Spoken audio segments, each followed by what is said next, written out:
Bienvenidos a Casa Classico, the one-stop shop for all things Classico ahead of tomorrow's showdown here in Miami between Barcelona and Real Madrid. Two clubs, by the way, that have had more than their fair share of legends don their respective uniforms, including our own stars. It's ESPN FC from Miami, and we kick things off right now.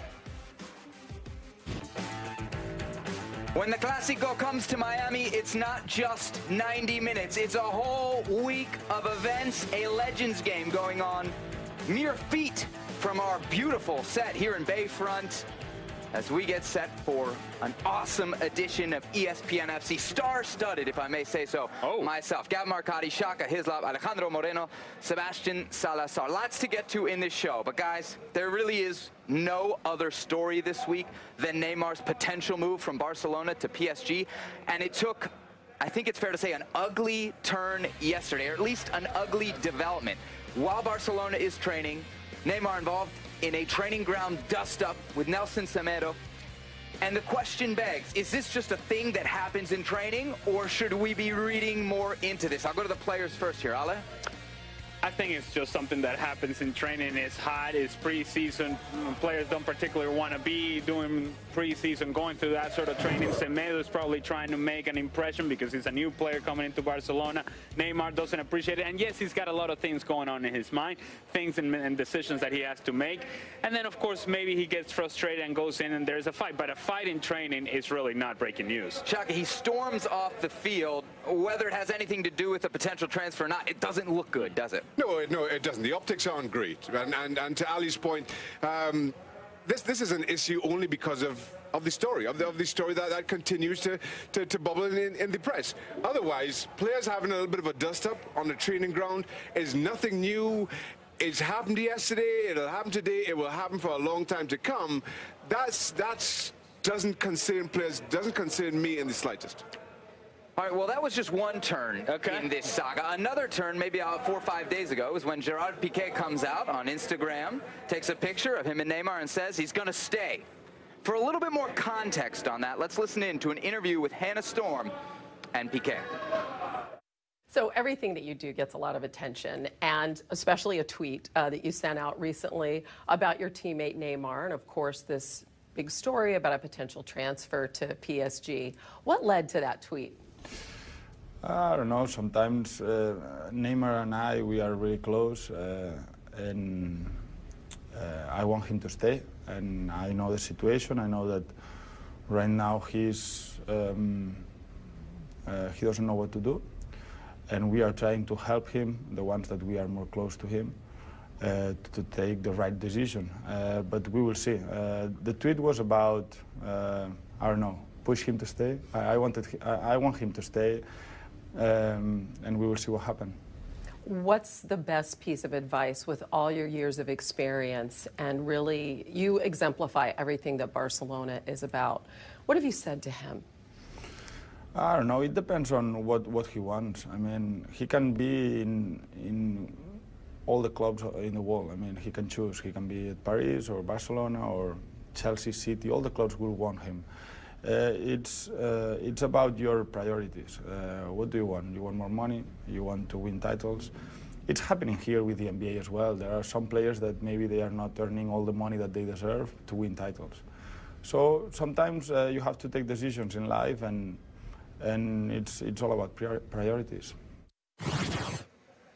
All right, so guys, no surprise there. Gerard Piqué, like everybody else at Barcelona, all fans of Barcelona want Neymar to stay. Gab, I know you've been asked this every single day for the last 2 weeks, but today, where are we on this thing? I think every day that passes and he doesn't speak, you have to ask yourself, all right, he's not just happy just staying with the status quo. He either wants to leave to go to Paris Saint-Germain for a different stage, more money, whatever else, or he wants something from Barcelona.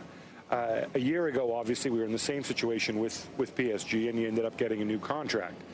The thing is, can he go back and ask for a new contract now? Is that what he wants? Is that going to be enough to satisfy him? It's only been a year, and not a great season for Barcelona either.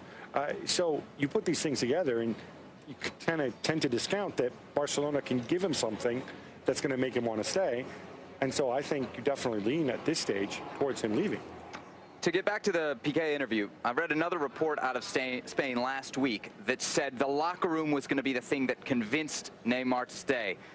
You've been in a locker room. Is that realistic when we're talking about these massive sums of money, this massive opportunity? If you just evaluate this for Neymar emotionally, and he's not making a decision based on the money, based on the spotlight, if he's making a decision on what fits him as a player, then the locker room can have a part in that decision, or at least present a counter argument to what seems to be the argument of the family and the surrounding area and the circle of trust of Neymar, who seem to be saying, hey, it's your time to shine somewhere else. It's time for you to go somewhere else. You can get this money. You can do these big things. You can be the guy. And I know that that can be a powerful source of information. The only way to counter-argue that is with the locker room and the power that you have within that locker room. And it has to be Lionel Messi, and it has to be Luis Suarez, whether they reach out to him and say, hey, we have something special here. Don't pay attention to the noise. Pay attention to what we can accomplish. I don't know if that's a good enough of an argument. But that's the thing. There's quiet from Neymar. We've heard next to nothing from both Lionel Messi and Luis Suarez as well. And as far as influence in that dressing room, I don't think it extends any further, despite which Piqué would have us believe, and despite his comments of a couple of weeks ago, which he had to walk back rather quickly. This comes down to the three of them in terms of who has the influence, or two, who has the influence to make Neymar stay, and Neymar's decision ultimately will be his own. I don't see how anybody else comes into play. Anybody else in that Barcelona dressing room comes into play. But if we feel that there has to be an argument made by the locker room, he needs to be convinced to stay, it's because he's already out the door. It's almost as if it's a last-ditch effort to say, hey, Neymar, we can do things here. If he's already gone, it just feels very difficult that they can track him back. I think it also means plausibly that, again, if it is down to the teammates convincing him, then you would kind of conclude, and we're in the realm of speculation, that something happened or there's something else that we don't know about in terms of locker room dynamics. If that's all it takes, if it's them sitting him down, putting their arm around him, convincing him, you can only assume that something went wrong, something happened, and now it's up to people in the locker room to walk it back. Frankly, I find that really implausible. Yeah, but the board is not going to convince him. Barcelona is not going to convince him. So who would have a personal relationship with him to have him take a decision to stay rather than what seems to be an already made decision for him to go? The only people that can do that are those that are very close to you. And it's not the family, because the family wants him to go. Exactly. So then you're running out of options. It has to be the players.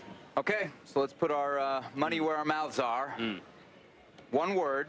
What do you think? Will he stay or will he go? I think he should stay, but he's going to go. Okay. That's a lot of words. Well, you know, I cannot count to one. Ale go, Shaka go. This stage, all evidence points to go. That's a lot of words, too. How come you didn't say that to him?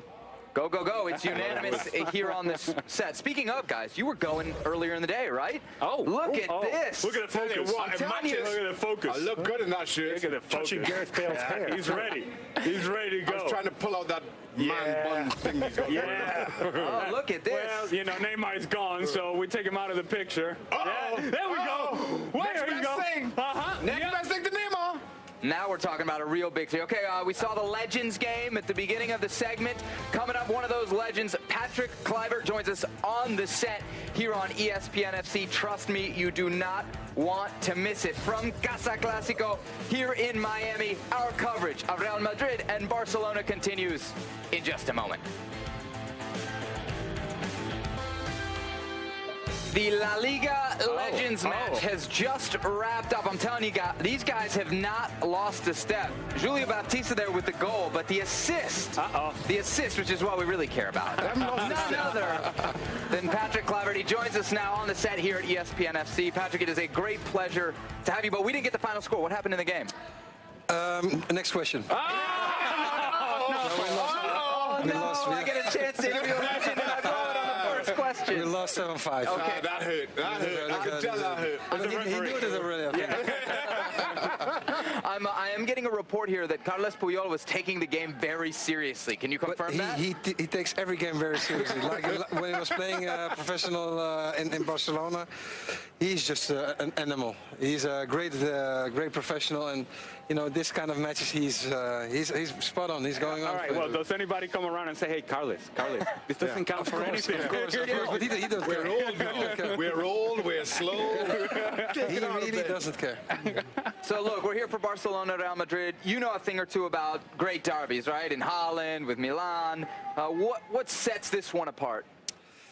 Well, it's you know, I played a lot of big games, AC Milan, would you say, against Inter, Ajax, Feyenoord, but I think Barcelona, Real Madrid, or Real Madrid, Barcelona is a special one. It is football on the highest level, playing with world's best players, or within the team or against. And it just it hypes, you know, the media hypes the game so well. And also the players, they you know, itching each other, you know, for the game. And when the game starts, it's just like a war, but a friendly war. And it's amazing to participate in a game like this. I think it's one of the best big games that I played in my career. Now, Patrick, you have achieved so many things in the game, right? And so, big Barcelona player. And then you know the inner workings of PSG. It's impossible to have you here and not ask you about what Neymar should do. And what he should do is follow his heart. I mean, he's playing in a big team with great players around him. I really like him to play in Barcelona still. But maybe he's got something else on his mind. I don't know. But I think that Barcelona will do everything to keep him in Barcelona. You know, I don't know. I really don't know. There's speculations that Paris Saint-Germain is already very far in negotiation with the contract.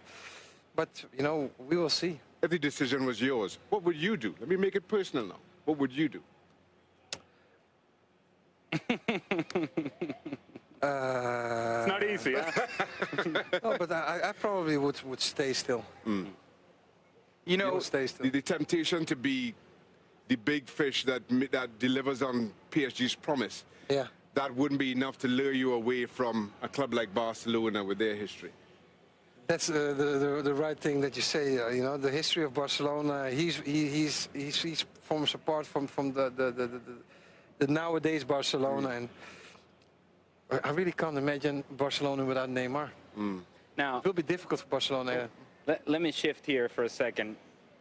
Now that you sit on the stands and you watch your son jump out on the field, what does that feel like? Proud. Yeah. I'm really a proud dad. Justin made his debut last year when he just turned 18. And it's just amazing because he's following really my footsteps, because he was 8 years old when he joined Ajax until the first team. And then when he makes his debut in the first team, it really gives goosebumps, proud. I really had to wipe away a tear, because it's really similar what I made, what I've been through. And he's a professional. He's still young, but he lives for the game, and I'm really proud of him. We had him on. We had him on. He said he's better than his dad. Well, not yet. he can be, but not yet. Hey, by the way, does that mean when you see him out there, it's like, okay, I'm really proud of this guy, has achieved this, I'm his father. Does that mean you're getting old as well? Age is nothing but a number. I'm feeling still young. Yeah. There you go. Well, we saw some of the clips from the game next door. Yeah. No, Be careful. I'm not old. I'm 41, so what's old, you know? Is it tough juggling those roles? I mean, he probably comes to you for advice, but you're also, at the end of the day, dad. That's the most important job, right? Sure. I'm giving him advice in some things that he's coming in front of, you know, and also not directly in front, but I can see already what is coming through him, and I'm trying to help him to take the right path. But at the end, it's his decision. We got to talk about Holland. We got to talk about that Dutch team. Our producers in our ear. There are a bit of problems. Now you're sweating. Bring it on. What's happening? What's going on? Well, they had a difficult qualification now, but still it's in their own hands, you know. And I think that they're very happy that France drew against Sweden. And they have to play France as well away. France is a great team. Everybody knows that, but I think the Dutch team is aware of what they have to achieve. And I think they can do it. If you see the team with all the individual players, what they have, they have so much quality, but they have to be there as a team and not as individual players. And that was what's been leaking in the last qualification. I think they need you to make a comeback, Patrick, is what it is. Age is just a number. Age is just a number. And sometimes you need to take a distance. It's a big number. It's a big number as well. I knew it was going to be an honor, but it has been a pleasure as well. Patrick, thank you so much for stopping by our set. Thank you really very do much. appreciate it. I hope you enjoy your time down here in Miami. Everybody is enjoying their time down here in Miami. Plenty more to come here on ESPN FC as we dip around 3:05. And look, when you're in Miami, you got to have a cigar. See with you guys. What an event. What a set. What a backdrop. We're never going back to Bristol, right? No, yes, we are. Sunday. Look, get used to it. These are the wild times. The transfer rumor never stops. The rumor mill never stops. Latest is that Gareth Bale to Manchester United is heating up again. Gab, what can you tell us? I think this is people putting two and two together in the sense that if Real Madrid signed Kylian Mbappe, there's only so much playing time to go around, and Bale could be the one sacrificed in that front three. Now, it should be mentioned, Gareth Bale's agent, Jonathan Barnett, your old friend, came out and said, no, nothing in it. He's staying put. Every indication is Bale has no great desire to leave. United also slightly pouring cold water on this. But, you know, there's a month left in the transfer window, and Gareth Bale might be really keen to stay, but things may change between now and August 31st. Jonathan Barnett, by the way, Shaka's former agent, for those that don't know. Okay, Big so time. You had the quote from Barnett. Let me read you this from Zidane. I hope the BBC can stay for this season, he continued, but anything can happen right up until August 31st. Should I read into that at all?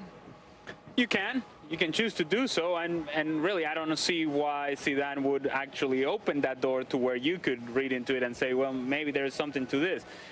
Maybe we go back to the conversation that we picked up of Jose Mourinho and Gareth Bale. Like, you know, if you want to come to United, you got to say something. You can't remain quiet.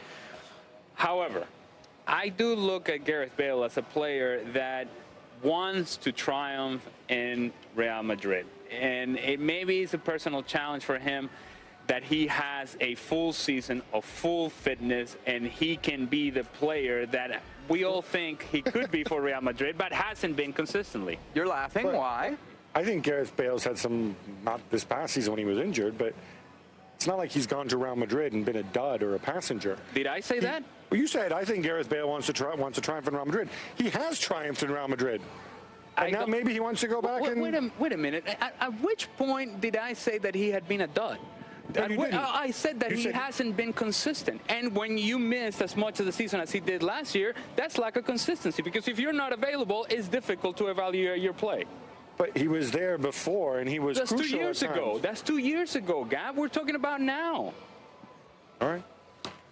Shaka, you want to chime in? Now that there's a moment of pause.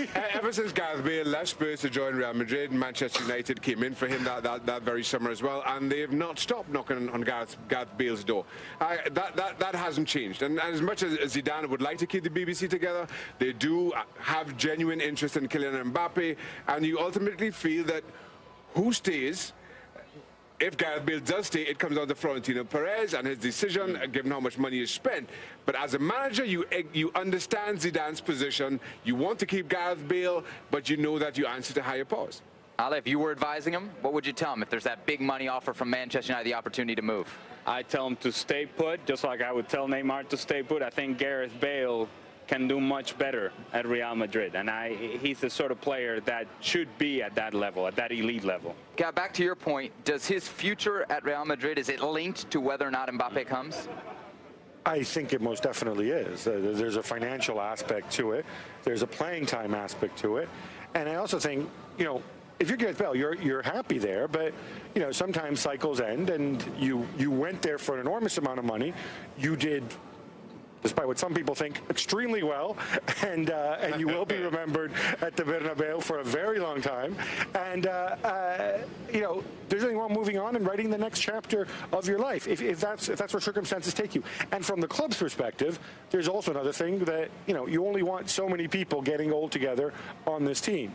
So I think that comes into it as well. Bale obviously not as old as some other players, but it is something that you can freshen it up with somebody younger. If I have Mbappe and I have Gareth Bale, I play Bale over Mbappe right now. Do you, Shaq? No, I don't. I play Mbappe over Bale right now. I play Isco over both, so hey. Oh, well, there you go. That's why it's a good show. Nobody ever agrees. Can we have 14 players in the park? More of this wonderful show coming up in just a moment from Miami, where the scene is set. Real Madrid, Barcelona coming up tomorrow. El Clasico in South Beach.